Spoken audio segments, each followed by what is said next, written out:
Greetings, family. This is Dr. Kia Pruitt. It is Tuesday, January the 31st, 2023, and the time is 11:27 a.m. We're one day away from our Freedom Day celebration, which is February the 1st. So what I wanted to do was come before you today to talk to you about what's going on behind the scenes. Now, I don't have a lot of time because I'm on break right now, but this has been on my mind. We all know, good morning, joyous rising. Hello, family, grand rising. We all know that there's a war going on behind the scenes with the deep state. So, what I'm encouraging you to do today is to know that it takes a high emotional quotient in order to deal with what's going on. It takes a high level of emotional intelligence to navigate as we go through all the things that are occurring right now, because knowing that on the other side of this war is peace, love, joy, sovereign, and prosperity should put us in a place where we prepare ourselves and become proactive. So good morning, everybody. Hi, grand rising, joyous rising. Again, this is Dr. Kia Pruitt coming before you the day before Freedom Day to give you some good news and to give you some tips using ancient Toltec principles to navigate the waters as we endure what's going on, because on the other side of that is love, prosperity, peace, and joy. So I don't have a lot of time because I am teaching. Hello, and I am on break. So we're going to use ancient Toltec principles. And these principles have come from ancient ancestors who are indigenous people from the area that we call Mexico or Mexico. Now, these principles are what Don Miguel Ruiz called the four agreements. So let's use these principles by by navigating as we go through this rough terrain for many of us during this war, because again, on the other side is love, joy, peace, and prosperity. So let's make a pact with ourselves today and a pact with our soul family that we're going to use these principles in order to navigate. So again, it takes a high emotional quotient or high emotional intelligence to deal with going on in the deep state. So we have a war going on between good and evil, the white hats against the black hats, the benevolent beings against the malevolent beings. And so the first principle that I would like to encourage you to use today is to not take things personally. That's principle number one. Again, this is ancient Toltec wisdom. Do not take things personally. Try to look at the war from an objective standpoint, knowing that this is a spiritual battle going on for our souls and for our lives. But when you know what's on the other side, that you're going to be victorious, then you can try to do what I asked you. Do not take things personally. That's principle number one. There are Freemasons that are on both sides. These people have taken oaths. They're parts of secret society. So they use coded language. So when you hear them using languages as they speak to one another, you have to step outside of yourself and allow them to do what they're doing. They may seem vulgar. They may seem angry. They may seem nasty. They may seem underhanded, even the white hats. But do not take this personally. This is the way that they navigate. Okay, when you're fighting a war against evil, you cannot play kindly. You cannot play patty cake with these evil beings. So step outside of yourself and know that this is a war going on. Okay, take things objectively. The scripture says, we wrestle not against flesh and blood, but against principalities, against spiritual wickedness, against rulers of darkness, okay, in high places. And the scripture also says that the high places, God, Yahweh, the creator, will bring down. So let the white hats in the military, the beings that are here to help us, whether they extraterrestrial, interterrestrial, or humans, let them fight this war. Now, step outside of yourself and be objective. If you decide to become engaged in this war and you know it's a spiritual warfare, keep your emotions in check, stay calm, stay peaceful so that you don't allow yourself to become traumatized. Turn the television off, because what they want to do is they want to have police shootings, violence. Put in your face that everything's collapsing, but we know the good side of that. Put in your face that there are jobs being axed and layoffs and all this terrible stuff going on.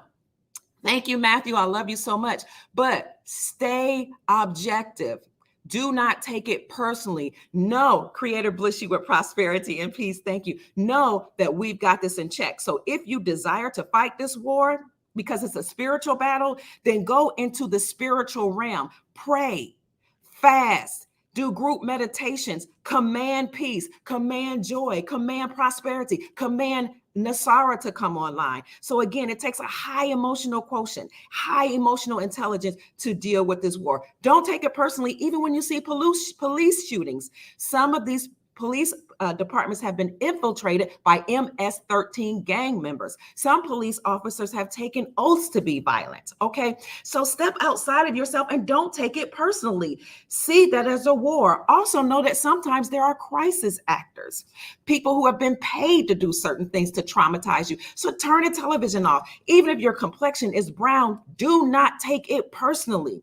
Okay, learn how to fight in the spiritual realm. And if you decide to do things in the natural realm, then learn the law and navigate lawfully, not being violent, not being hateful and pitiful and screaming, hollering, yelling, tearing up your property.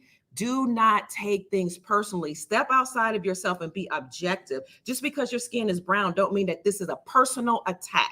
Let the white hats of the military deal with it. Let the angels and angelic beings that are here and the Creator deal with it. And if you decide to deal with it, be lawful. Because if you understand and overstand law by Black's Law Dictionary, and if you understand and overstand the etymology of the word protest, it is not marching, it is not rallying, it is not screaming, hollering, shouting, begging somebody to do something for you. It is not casting negative affirmations, talking about what you can't do and what you won't tolerate, what you're begging, but to go lawfully. A lawful protest is actually a written, notarized statement expressing your grievance, and then you write it, get it notarized, and you go through a process according to the law. So know the law if you desire to fight in the flesh, okay? Know how to navigate, know how to change and create laws, know how to take control of yourself, your family members, and your community, and teach people how to be lawful, teach people how to navigate the situation, teach people how to respect authority, whether you like it or not. We have certain people in place that are authoritative, that have authority. Teach that. Teach how to navigate. Okay. So don't take things personally. Know that we're in a spiritual warfare. Principle number 2, we're making a pact and agreement to use high emotional intelligence to navigate this war. Do not make assumptions, because as my 9th grade English teacher told me, when you make assumptions, you make an ASS out of you and ME, me.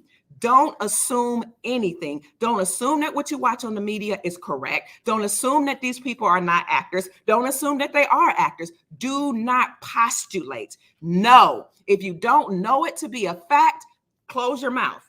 Don't act. Again, it takes a high emotional quotient, emotional intelligence, being calm, being steady and steadfast, and mature, emotionally mature to deal with this. Don't make assumptions. When you know that the war is a war for our souls, when you know that there's a war going on, but you also know on the other side of this war, we win, you don't have to make assumptions. Don't assume. Instead of assuming, know that you have the victory. Know that you're going to win. Know that it's almost over. Know that we're going to have peace. Know that we're going to have joy. Know that we're going to have prosperity. And as such, prepare yourself. So, first, don't take things personally. Second, do not make assumptions instead of know. 3, be impeccable with your word. Your word is life. In the tongue, you have power in your tongue. The tongue can either give life or death. Be impeccable with your word, with your speech. Be perfect. Do not be unjust. Have a high standard of propriety in your word. That's the 3rd agreement and pact we're making with ourselves. This is according to ancient Totaic principles passed down from the ancients, from the area we call Mexico, according to Don Miguel Ruiz. Be impeccable with your word. The scripture says, in the beginning, St. John 1:1 was the Word, and the Word was with God, and the Word was God. In the beginning, it was darkness, it was void, but the Creator, God, according to the Bible, spoke things into existence. Let there be life. Let there be life on earth. Let creation come into being. Let it be this way. So if you want to speak, cast spells, words, cast spells. That's why they call it spelling. Cast spells of righteousness, cast spells of life, cast spells of peace, prosperity, joy. Okay.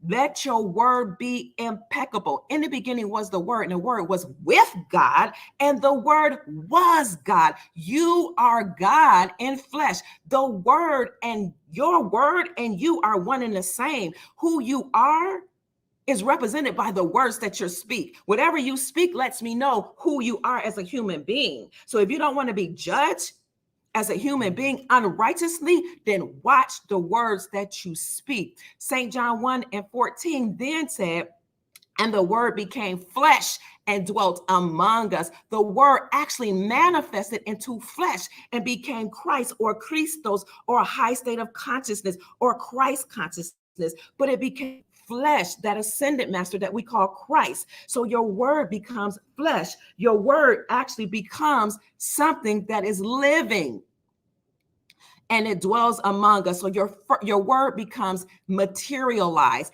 Your word becomes things. So watch what you speak, and speak only in positivity. If you don't know what's going on, you can't say something nicely, close your lips. This is what high emotional intelligence is. There's another scripture that says, let the words of my mouth and the meditation of my heart, the things upon which I meditate, be acceptable in thy sight, O Lord, my creator and my redeemer. So whatever I speak and whatever upon the things that I meditate upon should be acceptable in the sight of the Most High.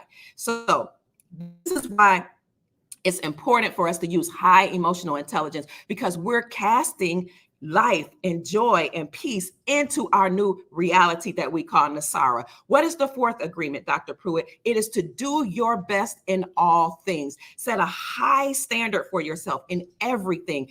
Write a vision statement for yourself. It should be futuristic. Where do you see yourself and your family, your husband, your wife? Where do you see yourself going in the future? Write that down as a vision statement. For me, it is to live and serve my family and humanity in righteousness. Something as short as that. And write that vision statement, write the vision, make it plain, write a mission statement for your life. Do your best in all things, achieve excellence, set a high moral standard for yourself. Rehearse it in the morning what your vision statement is. And when you go to bed at night, rehearse it and reflect on your life and make sure that you've done that. So do your best in all things. Do your best in your thoughts. Do your best in your speech. Do your best in your meditations, the things upon which you think, and do your best in your actions, because we are God in flesh. The scripture says, know ye not that you are gods? Remember, when he spoke the word became flesh. You are the God that people will see as we usher in the golden era. Remember, this is the year of 5783, according to the Hebrew calendar. And that year is represented by the number 3, which is Gimel, Gimmel, which is a letter in Hebrew that looks like a man walking. This man walking is a humanitarian. We're in the era of being humanitarians in 5783 or 2023 as we know it, but a humanitarian. And that Gimel looks like a man walking. What's he walking towards? He's a humanitarian, a benefactor, walking towards people in need and blessing them, helping them out. This is you and me. So if we're humanitarians, if we're benefactors, then we need to have a high moral standard for ourselves. We need to walk in righteousness and do the best in all things. So family members, this is the 4 agreements. These are pacts that we're making with ourselves that I'm asking you, according to Don Miguel Ruiz, based on ancient Toltec principles coming from the region of Mexico or Mexico. We need to not take things personally as we observe what's going on in this war. Don't make assumptions, and instead know that we win, know that this war is over. And third, be impeccable with your word, set a high moral standard, high standard of propriety in the things that you speak, because your words speak life and cast spells. And number 4, do your best in all things. So my time is over. My class is coming back. My name is Dr. Kia Pruitt. I trust and I know that I've said something to raise your vibrations and help you to manifest and create the beautiful, amazing life that you desire and deserve. I'll talk to you all later. Bye-bye. Peace. Make this a great day and make this a wonderful, beautiful new world. Bye-bye.